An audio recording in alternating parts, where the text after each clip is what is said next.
Scenario would only occur if Labor or the Greens became government, slashing investment and infrastructure, so the reporter would have to ask them. Question number 10, Stuart Nash. Thank you, Mr Speaker. To the Minister of Finance. Order, I say to both sides of the House. Please, I can't hear Stuart Nash. Question number 10, Stuart Nash. Thank you. How many more families report their income is not enough to meet everyday needs since the government took office, according to the Household Economic Survey income, comparing the 2008 survey to the latest survey?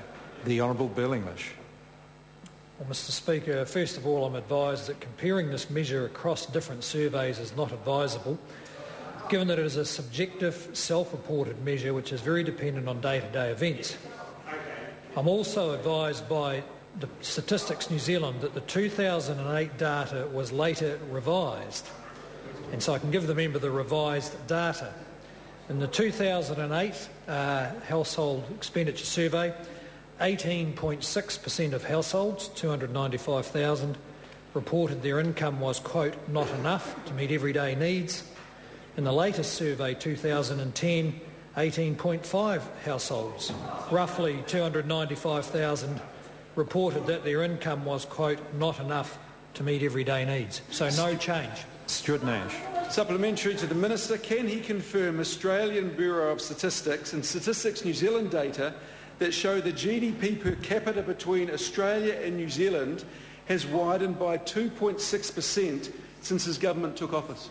The Honourable Bill English. Mr Speaker, I can't confirm that, but I can confirm the data I think quoted yesterday, which is that since this government has been in office, per capita GDP, the drop in per capita GDP all occurred before the middle of 2009. In fact, per capita GDP started shrinking in 2008 under the previous government. There was a big drop 2008, 2009.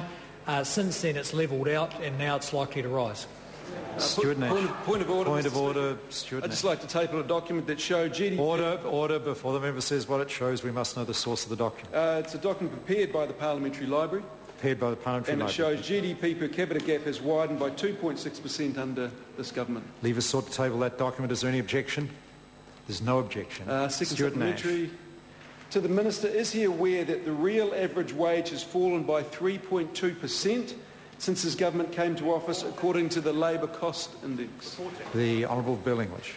Well, Mr Speaker, just for the member's assistance, the Labour Cost Index is actually a member of wage inflation.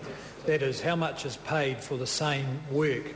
It is not a measure of the wages actually paid. Secondly, with respect to real wages, the after-tax real wages have risen. And I know that sticks in the member's craw, but actually through it, despite a recession in New Zealand, after-tax real wages have gone up. Stuart Nash. Point of order. Stuart Nash. Something prepared by the Parliamentary... Order. I can't hear the member. Sorry, Mr Speaker. Prepared by the Parliamentary Library showing that real wages have actually fallen by 3.2% since National came to office. Leave us sort of table that document prepared by the National Library. There is objection. Okay. Stuart Nash, supplementary to question. The Minister, can he confirm that according to the Household Labour Force survey, 49,000 more New Zealanders are unemployed since his government came to power? The Honourable Bill English. No, Mr Speaker, I can't confirm that number, but I can confirm that the government is working very hard to get on top of the unusual situation where, under his government, despite there being a long phase of global growth, the number of New Zealanders on benefits rose significantly. And we are taking on the challenge of getting those numbers down despite global growth looking a bit moderate. Just point of order, Mr Speaker. Point of order, Stuart Nash. Something from the Parliamentary Library from Stats New Zealand showing the number of people unemployed has increased by 49,000 since December 2008. Leave us sought to table that document prepared by the Parliamentary Library. Is there any objection? There is no objection. Question number 11, Jonathan.